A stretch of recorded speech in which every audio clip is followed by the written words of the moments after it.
The first scene of the film takes place on board IA-42, a passenger flight from Dallas to London. Captain William Strong, the pilot, is giving a briefing on the flight's situation and mentions that they should arrive at their destination in about 7 hours. He also claims that the weather is ideal and that there won't be any obstacles in their path. Daniel Prentice, a co-pilot with whom Captain Strong has taken several flights, is with him. The two are conversing when a strange occurrence suddenly takes place. Captain Strong makes a rescue call after noticing some flickering in the cockpit's electronics. Fortunately, the ground control informs him that they are in good mechanical condition and that the sky in front of them is clear. The pilots are relieved by this, but just as they move a little bit forward, they spot a massive storm brewing. Captain Strong is shocked and calls ground control again right away because it was just mentioned that the skies would be clear. The man mentions that the storm came out of nowhere, which surprises them. Without any other choice, Captain Strong advises the passengers to stay in their seats and drives through the storm. Daniel, the co-pilot,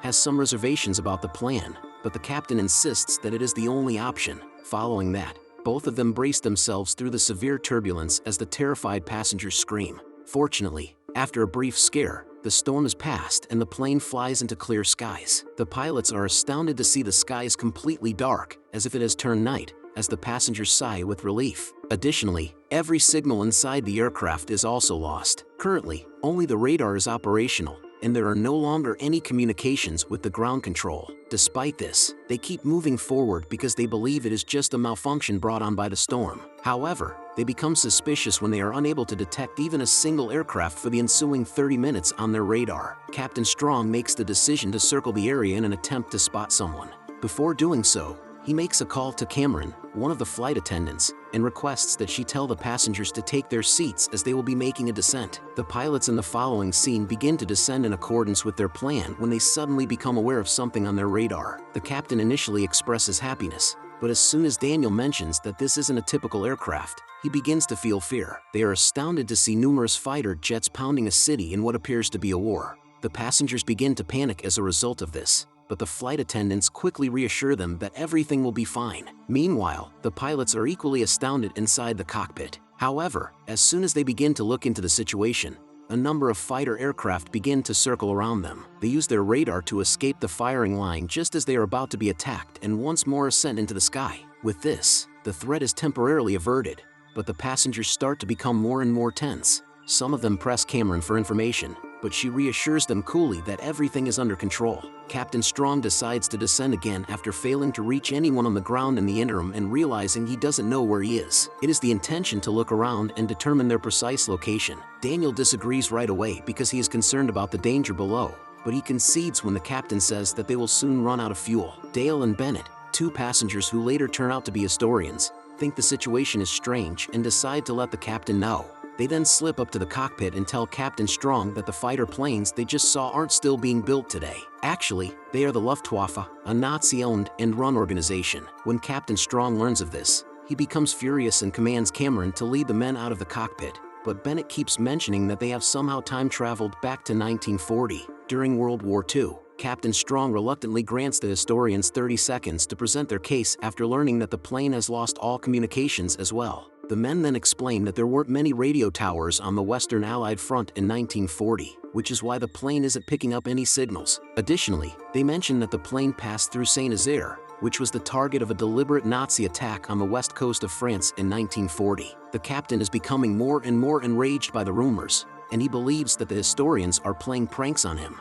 After telling them to keep their mouths shut, he sends them off to their seats. The pilots descend the aircraft once more in the following scene in an effort to locate any radio signals. Fortunately, they make contact with a British man, who asks the captain to identify himself right away. Captain Strong complies and adds that they require immediate assistance, but Nigel, the radio host, is dubious of their intentions. According to him, it is impossible to receive a radio signal from an aircraft that is flying at a great height. For good reason, the British did not have access to such sophisticated technology to intercept long-distance transmissions during the Second World War. Captain Strong asks Nigel for assistance as time is running out, but he is uncertain who they are. Captain Strong then asks Nigel for the date, to which he responds that it is June 17, 1940. The captains are shocked by this and finally understand that the historians were telling the truth. They still fail to persuade Nigel that they are a commercial aircraft, though, with no other choices, Captain Strong summons the historians and permits them to speak with Nigel.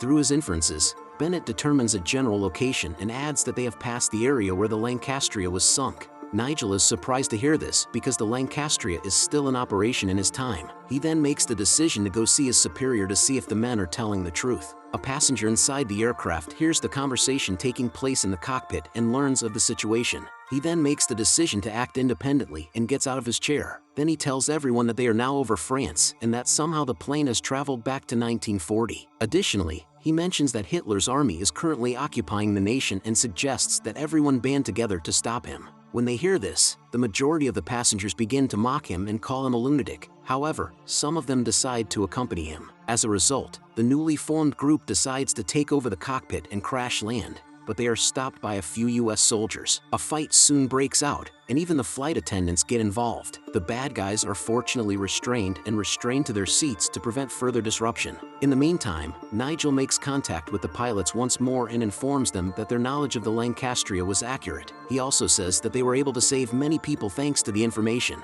As a result, Nigel decides to assist Captain Strong in landing the plane because he now has faith in him. He will need to know their exact location, though, for that. Although Captain Strong and the historians provide a rough location estimate, it is still insufficient. In order to make themselves visible to the British soldiers, the co-pilot devises a plan to turn back their lights. Unfortunately, the Germans discover them first and begin encircling them as soon as he does. They begin spraying the plane with bullets, throwing the passengers into complete chaos. CPT. Strong is unfazed by this, and he makes an effort to stop the attack. He then devises a strategy to defeat the Luftwaffe. He drops the plane at an extreme angle on the count of 3 before picking it back up just before it touches down. Germans also follow it, but because they lack modern aircraft, they are unable to ascend and crash to the ground. The next scene shows the aircraft reeling with multiple holes inside it, and it is revealed that Daniel was shot during the attack. Daniel receives first aid from Cameron as he swiftly plugs the holes. CPT.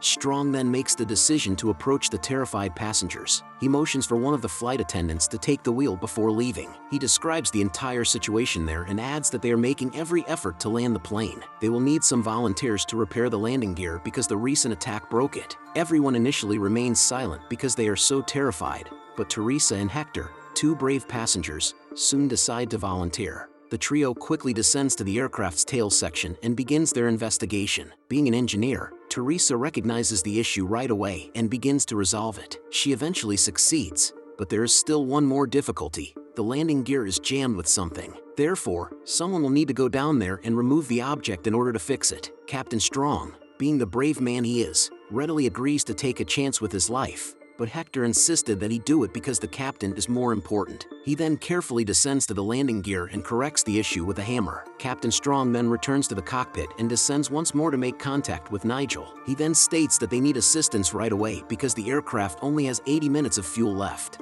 2 German aircraft suddenly attack the plane as they are conversing. This time, they even launch missiles, which cause the plane's windows to shatter. Captain Strong devises a new strategy to elude the enemies while the passengers are all in shock. He tracks the adversaries using the radar, the only piece of equipment he has. The Germans are then cunningly tricked by him, causing them to collide and saving everyone's lives. After the near miss, Daniel realizes they can't keep going down because the Germans will know where they are. Bennett has an idea just as everything seems to be lost. In order for Nigel to use it and lead them to safety, he suggests that they turn off the plane radar and send it over to him. Although the captains have some reservations about the plan, they are forced to accept it. They then make contact with Nigel again and explain their strategy to him. Nigel agrees to assist despite being shocked that they are prepared to abandon their strongest defense. At that point, the pilots decide to turn over the radar at a specific location and to begin preparing for it. The flight attendants begin haphazardly rummaging through the luggage in the following scene, hoping to find something useful that can soften the landing. Just then, a senior citizen hands them some toy parachutes that he purportedly selected for his grandchildren. The preparations for the drop then start. The radar is hastily wrapped in a heavy layer of clothing and suspended using the parachutes. They eventually arrive at the designated location, throw the device out of the aircraft, and let Nigel know what happened. Sadly, the parcel lands close to the Swiss-German border, where the Nazis are the first to find it. A fierce shootout breaks out between the two sides as soon as some British Army personnel arrive. Fortunately, the Nazis are put to death, and Nigel receives the package from the British. He doesn't waste any time in quickly assembling his base's radar and turning it on. Then, Using the tool, he directs Captain Strong until they arrive at a secure location. Now that the aircraft's fuel supply is extremely low, the captain orders Nigel to locate a landing spot as soon as possible. He quickly notices a sizable blip on the radar that doesn't resemble any aircraft as he scans the area. Unexpectedly, the blip turns out to be a different storm like the one that teleported them here. As they don't have enough fuel to land somewhere else, Captain Strong advises them to pass through it after observing this. After saying goodbye and thanking Nigel for his help, he leaves.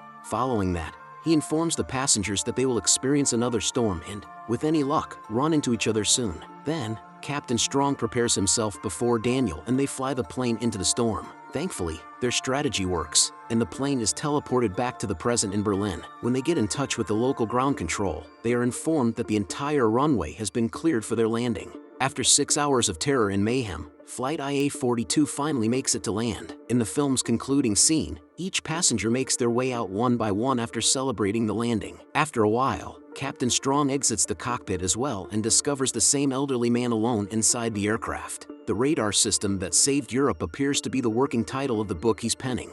The old man is revealed to be none other than Nigel as the film comes to a close.